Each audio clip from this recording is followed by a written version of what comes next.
Eh bien salut à tous, on se retrouve aujourd'hui pour le chapitre 136 de Jujutsu Kaisen. Alors lors du dernier chapitre, on a eu Yuki, il me semble, Yui ou Yuki, enfin la meuf là, celle-ci, qui est apparue comme ça d'un coup pour aider nos chers Jujutsu qui étaient en galère clairement et qui allaient peut-être mourir même, on sait pas. En tout cas j'ai hâte de découvrir ce chapitre avec vous et puis on va commencer sans plus attendre. Tu te souviens comment faire disparaître les fléaux de ce monde? Geto et Urome sont inarrêtables, en effet, ça c'est le moins qu'on puisse dire.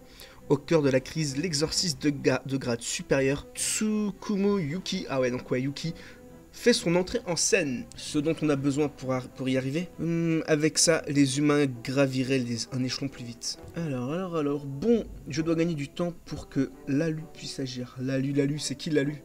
L'avenir de l'humanité. J'espère que ça va pas être un chapitre blabla, j'ai envie qu'il y ait de la fight un peu, enfin bref, si c'est du blabla intéressant, moi je dis pas non, hein, clairement, moi je dis pas non. Réside dans l'abandon de l'énergie occulte. Non, elle passe par son optimisation. Attendez. L'avenir de l'humanité, ouais, réside dans l'abandon de l'énergie occulte. Non, elle passe par son optimisation. On a littéralement deux points de vue différents qui s'affrontent, mais vraiment, littéralement. Très très belle page d'ailleurs, hein, vraiment la confrontation entre Geto et Yuki là, franchement c'est très beau. En plus regardez, on a du coup littéralement Yuki avec un fond blanc, comme si c'était l'espoir, vous voyez la pureté, l'espoir vraiment, alors qu'on a Geto lui, c'est un fond noir en mode bah en fait non, genre c'est... En fait d'un côté on a Yuki qui a une vision d'un monde idéaliste, et de l'autre on a une vision de Geto qui a un monde plutôt réaliste. Du coup, c'est vraiment intéressant, vraiment très belle page. En fait, je ne comprends pas dans tous les cas. Qui es-tu? Tu pensais que tu avais abandonné cette idée quand Zenin Touji est mort. Zenin Touji, mais qui est-ce donc? Il y a maintenant 12 ans. Bah, du coup, je suppose que c'était l'ancien maître du clan Zenin. Donc il t'en a parlé. Bah, ça ne change rien. Il est revenu sur sa parole. De toute façon, il y a un problème de taille dans notre plan. Les exorcistes et l'énergie occulte se font beaucoup plus rares à l'étranger qu'au Japon. La barrière de Tengen est sûrement indispensable pour y parvenir. Les seuls capables de devenir exorcistes et d'optimiser l'énergie occulte se trouvent ici même au Japon. En même temps, au Japon, vous avez littéralement le jutsu le plus puissant quasiment du monde. Vous avez littéralement l'hôte de Sukuna, enfin vous avez tout. Vous avez Megumi, vous avez Noraba, vous avez le starter pack. L'énergie occulte n'est pratiquement présente qu'au Japon. Ouais. Bien évidemment, les pays du Moyen-Orient ne resteront pas sans agir. Les humains sont la source de cette énergie. Ce n'est pas bien compliqué de s'imaginer les horreurs que peuvent naître. Le monde auquel j'aspire n'a rien à voir avec tout ça. Haha, c'est mignon. Il est assez clair que nos objectifs sont bien différents. Je ne souhaite ni d'une vie sans fléau, ni d'un monde où chacun vit en paix. Exorciste, non-exorciste, fléau, tous ont un certain potentiel, une forme physique donnée à l'énergie occulte. Mais ça ne se limite pas à ça. Je n'arrive pas je n'arrive pas à mettre le doigt dessus. J'ai essayé d'extirper moi-même le potentiel caché au fond de mon corps. Ouais, mais après là, en vrai, qui est-ce qui parle réellement? Est-ce que du coup c'est Geto, ou est-ce que c'est le démon qui est en Geto?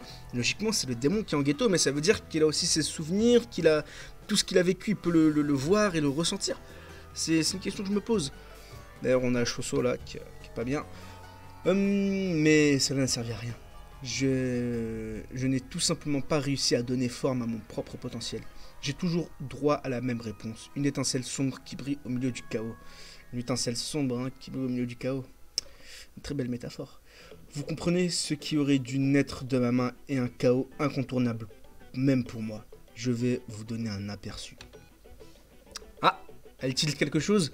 Maito traînerait pas dans le coin? Le mec qui savait trifouiller avec l'âme. Il s'était fait capturer, non? C'est pas vrai? Ouais, clairement. Ah, attendez! Mais oui, mais attendez! Maito traînait pas dans le coin, le mec, il s'est fait capturer, pas vrai? C'est vrai ça! Évolution décadente? Imaginez si... Attendez, il a littéralement mangé Maito, hein. Parce que là, vous avez vu, il l'a mis dans une boule noire, là. Et puis, il l'a mangé, il l'a avalé. Est-ce que ça veut dire qu'il a fusionné en partie avec lui, que du coup il a son potentiel et qui peut modifier lui aussi les âmes. Intéressant, très intéressant. Ok, et là, barrière de Tengen. Non, c'est pas. Il utilise cette technique à distance. Je te remercie, Itadori Yuji. La précision de la technique d'un fléau ne grandit que jusqu'au moment où elle est absorbée par la technique de manipulation de fléau. Donc ouais, c'est ce qui s'est passé. Mahito a grandi lors de notre affrontement. J'aurais voulu que Jugu en fasse de même, mais bon, j'en espérais peut-être trop. Qu'est-ce que tu as fait? J'ai utilisé mon évolution décadente sur 2 types de non-exorcistes qui portaient ma marque. C'est... Oh, c'est la sœur, je crois. Oui, c'est ça, c'est la sœur de Fujiro. De Fujigoro de Megumi. Oh là là. Oh là là là là là là là là. Oh là là, qu'est-ce que ça veut dire tout ça? Mais non. Mais... Vous vous rappelez, on disait que ouais, Sukuna, il va peut-être entrer dans Megumi. Enfin, vous savez, il va peut-être fuser parce que Megumi a un rôle important à jouer avec Sukuna et tout. Mais si ça se trouve, en fait, c'est juste un leurre. Si ça se trouve, c'est juste la sœur de Megumi, du coup Tsukumi, qui va jouer ce rôle. Parce qu'elle fait partie aussi du clan Zenin d'un certain côté. Enfin, oh lolo. Des personnes qui, comme Itadori Yuji, sont entrées en contact avec des reliques maudites, et d'autres comme Yoshino Junpei maîtrisant naturellement des techniques sans en être conscient. Chaque cerveau s'adapte à la forme de l'exorciste. Dans le premier cas, le corps sert de réceptacle à la force de la relique. Dans le deuxième, la personne prend conscience de ces techniques en les voyant en action. Enfin, et là il tire sur le nœud. À l'instant, je viens de lever le sceau posé sur ces répliques. Oh, attendez. Mais mais qu'est-ce qui se passe? Mais là, il vient de... Bah du coup, oui, elle se réveille, du coup, ouais, logique. Mais il a dit qu'il y en avait 2. Il a dit qu'il y en avait 2. Sur 2 types de non-exorcistes qui portaient ma marque. Donc, on a elle, mais on... Bah du coup, on peut pas y avoir Yuji Itadori, forcément. Parce que c'est un exorciste. Oh là là là là. Je vais les faire centre... Attendez, à l'instant, je viens de libérer... à l'instant, je viens de lever le sceau que j'ai posé sur ces répliques. Quand je dépose ma marque, il peut arriver que mes cibles se retrouvent clouées au lit. Mais elles devraient se réveiller très prochainement. Je vais les faire s'entretuer pour qu'ils apprennent plus sur le fonctionnement de l'énergie occulte. Je fais très attention quand je choisis les répliques et leurs réceptacles. Imaginez que je relâche dans la nature 1000 Itadori Yuji. 1000 Itadori Yuji, potentiellement 1000 fœtus maudits. Et la théorie, je m'en fous, pour moi, elle est presque vraie. 1000, c'est pas grand chose. J'ai l'impression que tu te moques un peu de la logique humaine, non? Tu penses vraiment que des gens vont s'entretuer juste parce que tu leur promets d'être plus fort? Toute chose et toute personne à sa place. Négliger les préparatifs serait bien malvenu, tu ne trouves pas? Tu n'as plus de questions stupides, c'est bon? Ok, il rigole. Il me tape vraiment sur les nerfs, celui-là. Viens, on va lui flanquer. on va lui en flanquer une. J'aimerais bien, mais je peux plus bouger là. Et ça s'est évaporé. Ah non, ouais, attendez. Ah si, what? Ok. Haha. Que se passe-t-il, Urome? Mon corps a été reconstitué par une technique d'inversion du poison. Du poison? Du poison? Mais attendez, le poison, c'est Noraba. C'est Noraba le poison normalement. Non mais c'est mort, on n'aura jamais Noraba. Attendez, du poison en vrai, ça peut être aussi, comment il s'appelle, Pandaman, parce qu'on sait qu'il a 3 formes. Il a la forme basique du coup du panda, et la forme de son grand frère, le gorille, et la forme de sa grande sœur, le serpent. Donc à tout moment, c'est lui qui l'a empoisonné. Hein. Mon corps a été reconstitué par une technique d'inversion, c'est du poison. Mon sang s'est mélangé quand j'utilisais mon sort perforant, c'est évident. Attends, Mai se trouve toute seule. Peut-être qu'il nous reste quelques alliés là-bas. Ah oui, la gamine au fusil et le mec en costard sont sous la protection de mes amis. Ils n'ont rien à faire ici. Ouais, ils n'ont rien à faire ici. Elle vient de sortir une épée, j'ai l'impression. Tu arrives à bouger? Oui. Je sais contrôler ma température corporelle, tout va bien. J'en peux plus. Ouais, mais oh, qui crève, vraiment qui crève. Je l'aime pas, mais vraiment, je l'aime pas. Je veux qu'il meure. Je n'ai pas fini de parler. Allez, gros coup de pression.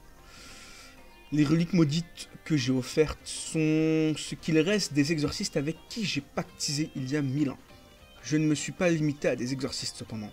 Enfin, ces contrats ont perdu de leur valeur quand j'ai investi ce corps. C'est le monde qui nous attend. Quoi? Elle est belle là. Oh, regardez la case là. Oh, la case avec Ghetto. Oh là là. Et qu'est-ce que... Ah ouais, j'ai cru qu'il avait explosé, mais non. Il vient littéralement de faire apparaître des fléaux, des démons. Mais qu'est-ce qui se passe en fait? Je comprends pas. Mais il va s'échapper? Mais il va s'échapper? Ah, plus Itadori Yuji? Mais... Mais oui, mais il va... Ah, il va faire ça, mais... si vous avez vu la vidéo d'hier, là, que je disais, c'était l'une des trois... Oh, putain, c'est évident, mais... À plus Itadori Yuji, le Goku Monkyo Gojo Sensei, j'attends de voir tes prouesses avec impatience.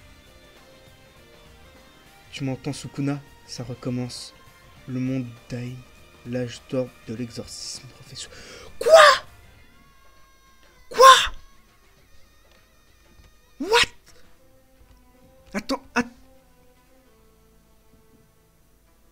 quoi? Attendez. Tu m'entends, Sukuna? Ça recommence? Le monde Dain? Bref. L'âge d'or de l'exorcisme refait surface? L'ère des combats entre les fléaux approche.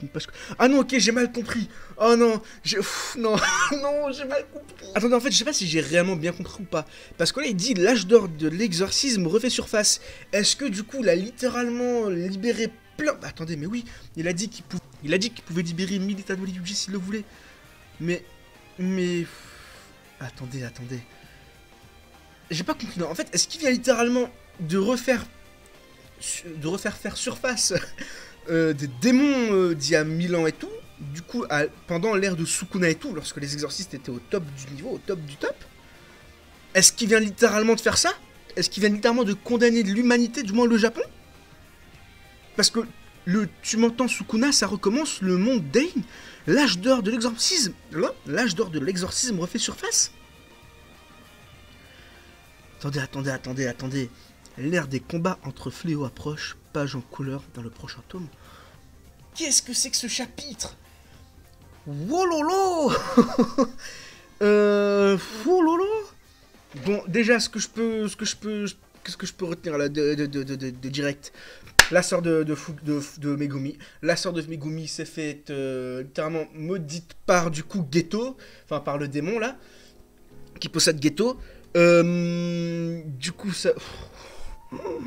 Mais, oh là là, mais les dingueries qu'il y a dans ce chapitre, les dingueries qu'il y a là. Ok, déjà il y a ça, et puis là il y a littéralement Ghetto qui se casse avec Gojo, avec Satoru Gojo. Et ça, aïe. En tout cas là, ça va être chaud, parce que du coup là, on va voir des combats contre des démons qui ont l'air puissants. Et regardez là, la tête des démons là. Regardez la tête des démons. Enfin, genre, ça rigole plus, là. Et surtout, là, est-ce qu'il vient pas de faire une dinguerie, là, Ghetto? Il vient pas de faire une énorme dinguerie, il vient pas de refaire littéralement surgir les démons d'il y a 1000 ans. Vous savez, les démons qui étaient très puissants il y a 1000 ans pendant l'ère de Sukuna? Est-ce qu'il vient de faire ça? Est-ce qu'il vient de replonger le Japon, là, potentiellement, dans l'ère de Sukuna? Dans le monde Dain, justement. L'âge d'or de l'exorcisme. Mais ce chapitre, incroyable. Ah non, ce chapitre vraiment excellent. J'ai envie d'en faire une review, mais j'ai pas le temps. Oh, c'est horrible, parce qu'il y a tellement de choses à dire, Je sais pas quoi faire. En tout cas, ce chapitre est excellent. Vraiment, il y a plein d'informations, plein de blabla. Il y a des dingueries durant le chapitre, il y a des dingueries, littéralement. Rien que la sœur de Megumi... Rien que ça. Et puis là, ce qui se passe à la fin, là, ce qu'il vient de faire, mais... ce chapitre, excellent. En tout cas, voilà, dites-moi ce que vous avez pensé de ce chapitre dans les commentaires. Et puis, je sais pas, dites-moi ce que vous pensez qu'il va y avoir, là. Normalement, là, du coup, on est clairement sur une fin d'arc. Là, on va avoir, je pense, 2-3 chapitres où ils vont se fight contre les démons. Peut-être même pas, hein. Peut-être qu'en fait, il y aura un time skip. Et puis voilà, mais bon. Là, visiblement, il va y avoir une petite baston avec les démons. Et puis voilà. Et du coup, au final, bah, il se casse avec Satoru, le bougre. Il a réussi son plan, hein. Oh là là là là, incroyable ce chapitre. En tout cas, moi je vous dis à la prochaine. Et puis j'ai très hâte d'avoir le prochain chapitre. Normalement, il n'y a pas de pause. Du coup, c'est parfait. Allez, moi sur ce, je vous dis à la prochaine. Bye bye.